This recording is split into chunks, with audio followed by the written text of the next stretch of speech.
Welcome back. Moving along, Sunil, to the next story. This is about actually the continuity of Raj Rajaratnam, who has been somehow not famous for good reasons recently for last 2 years.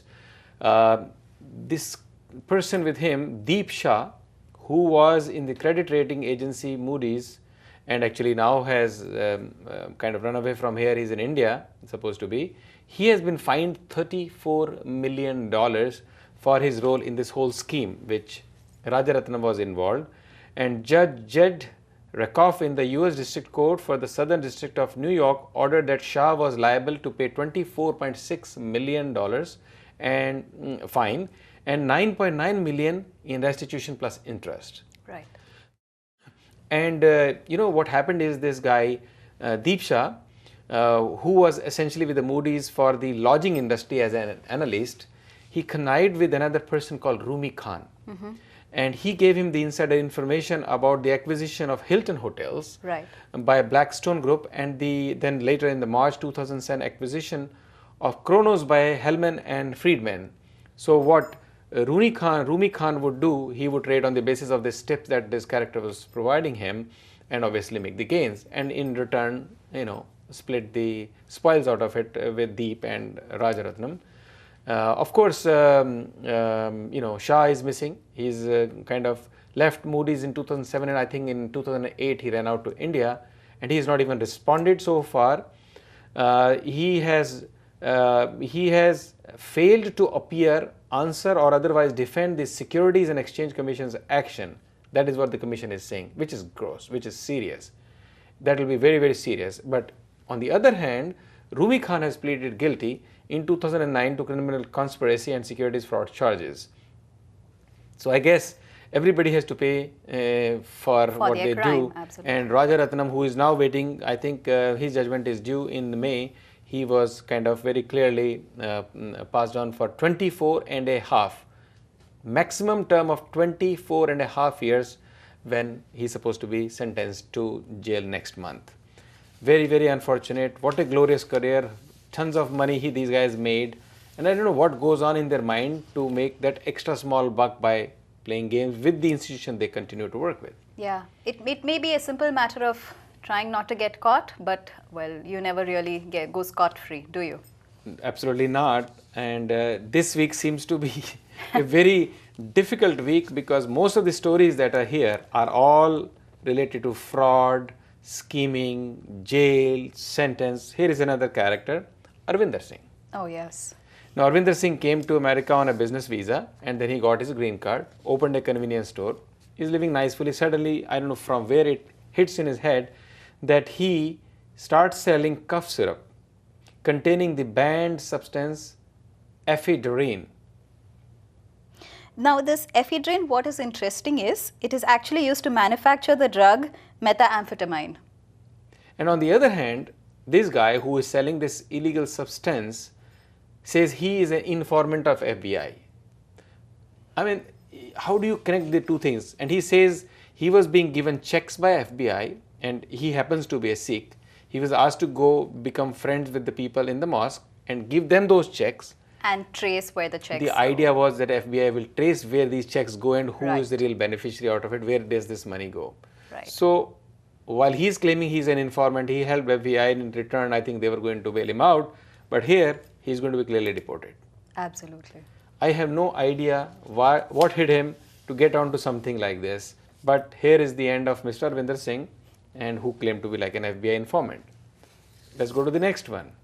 Ninderjeet Singh. Ninderjeet Singh, yes. This is such an intriguing story. Now Ninderjeet Singh with his, I guess probably a girlfriend, Poonam Randhawa in Vancouver. 10 years ago, the last when they saw Poonam was sitting with him in his vehicle and near her school, and then suddenly she was found dead. And the fingers were obviously pointing at Mr. Ninderjeet Singh.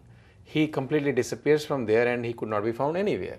And he thought, after maybe 5 years, 10 years, nobody will notice about it, nobody will come after him. And the beauty of what I like about US and Canada is that one, they have a very good treaty with each other and they exchange information and they never leave anything out. And that's why I think the Claude Arnold, the special agent in charge for HSI in LA, where they picked up Ninderjit Singh after 10 years. He says, as this case shows, our borders will never be a barrier in bringing international fugitives to justice.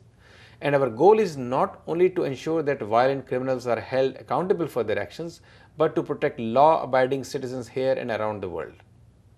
So what they did is, they heard somewhere, they got a tip that this character Ninderjit Singh is in LA, and they put a trap on him. They sent an agent behind him. And they picked him, I think, on a traffic violation. Yes, and they got took his fingerprints, thumbprint. sent it to Canada. This is after 10 years. They're after a case where somebody lost her life and they're still trying to trace the person. And when everything was matched, they find out here is the man. And guess what? He is in serious trouble. Ninderjit Singh has been arrested.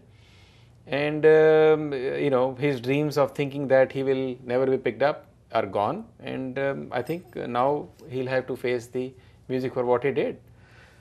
And what is remarkable is this is the age of instant gratification. You want quick instant results. If you don't get it, you move on to the next case. But not so for this one. The police persevered, they caught him, and now he's finally being brought to justice. Absolutely. And let's go to the next one. As I was telling you, very ugly. A couple, Mahinder Singh and his wife Helen, are arrested on charges of human trafficking. Now, human trafficking could be a very broad terminology. You know, human trafficking could mean bring people from other countries into this and send them out. But it's worse than that. This couple in San Francisco Bay Area booked a hotel, and when they were picked up, there were 3 minor girls and a 19-year-old woman. And the hotel room was booked under some Mr. Singh's Singh, name, from who is Sacramento. a local. Yes. He's from Sacramento. And they find out these girls are being used, as they say, for human trafficking, but they are minors, first of all, and they were being used for prostitution. So the couple has been picked up for human trafficking of minors, pimping, pandering, and conspiracy. And I don't know, Nitya, if you recall that it was about almost 10 years or 11 years ago, in Berkeley, the landlord, there was just his apartment building that he had set up. I don't know if you were around here at that time. Lucky Reddy, Bali Reddy. Right. He was the founder and owner of a chain of restaurants called Pasand. He was doing exactly similar thing. Not that this is the end of it or this is the first time, but I'm glad such people are being picked up. He had 3 young women that he had brought from his village, and on behest of probably using them as workers at menial salaries, but he was using them for prostitution. Unfortunately, there is no accounting for these kind of women. They just disappear, and unless they are caught like this by chance, you never know where they end up. But Lucky Reddy, really, he faced music and he was in bigger trouble. Yes. And here comes another one. It just goes from bad to worse this week, isn't it, Sunil? We have New Jersey. New Jersey, where the arrest of a woman really shocked the community. She was arrested for the murder of another woman, and it seems she was having an affair with her husband, and both of them co-conspired, and the poor woman was shot when she was wheeling her 3-year-old out on the street. Now, is it a soap opera? Is it a movie? I mean, you hear this kind of story, somebody falling in love with somebody. Why do you have to bump the person? Look, if her husband is in love with this girl, she happens to be an Indo-American, and the other lady she killed is a Pakistani American. Right. And look, if you fall in love with somebody, so be it. Get a proper divorce and move on with your lives together. Unfortunately, it's never that easy. Why do we have to lose a life? Yes. And she has, I think, been arrested, and she was in Massachusetts, and a bail for $5 million is set up for her, while for Mr. Parvaiz. Antoniotia Stephen, she's born to Indian parents, and the guy who is supposed to be involved in Kashif Parvaiz has been originally set up for $1 million, and then I think because he is a high risk person, they raised it to $3 million. But in his case, he is denying it. He says, I'm not part of it, and he loved his wife. He admitted to it first, and then his lawyer speaks up and says, oh no, we are sorry. He never committed any such crime. He was completely in love with his wife, and he's heartbroken that this ever happened. Well, I think he must be being coached or whatever is the reality. Now I think the case will go on, and But in what the is meantime, interesting is that the woman who was murdered, she had always feared for her life, and she sent a text message to her brother in which she said, one of these days, Parvez is going to kill me, and save this message and keep it. You may find it useful. then I guess they should have taken some action. That's what I'm talking about. If she had been taped, she knew about it, something like this can happen, then she should have taken some measure, because this is a very strong country when it comes to legal system, the police protection. She could have saved her life. But She you didn't. forget about the constraints of society at the end of the day. Walking out of a marriage, no matter how abusive, takes a lot of strength, takes a That lot is of true, courage. because she comes from a very traditional background, I True. guess. But in the meantime, it was not worth losing her life. If one faces a situation like this, they should take a stand, they should move on and report and get protection to themselves. There's nothing to be heard. Absolutely. So Can with we move on to some better news now? Yeah, we certainly have some very, very good news. Deepak Oberoi, he has been recognized as one of the most influential persons of Indian origin in North America. Nitya, this man, I know him now for 7 years. He's a very good personal friend. He has been in the public life for almost now 37 years. Now, Deepak is born actually in Kenya. He moved to Canada, grew up here, but his feeling for India are so strong that he said, I need to make sure, because the Indo-Canadian relationship, if you look back since 1972 until almost like recent 2-3 years ago, have not been very, very good. And Deepak's colleague, friend for a long time, Mr. Stephen Harper, who came to the power in the last one, and now he is with the majority this time. Last time, obviously, it was a coalition. Put him into a very strong position where he was appointed as a parliamentary secretary to the Minister of Foreign Affairs. And he was declared as one of the 25 most influential Indians in North America in the reputed Indian publishing house Global Indian Origin. Later on, he was also in the India Abroad Power List, and he was ranked among the first 35 most influential Indo-Canadians in Canada.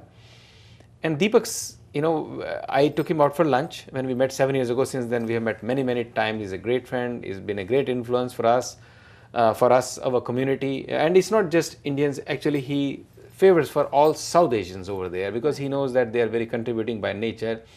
And, he's so brilliant and hardworking. Someday we'll bring him onto the show. You have to hear how he really broke the glass ceiling of the racial barriers that he had to face to be where he is today.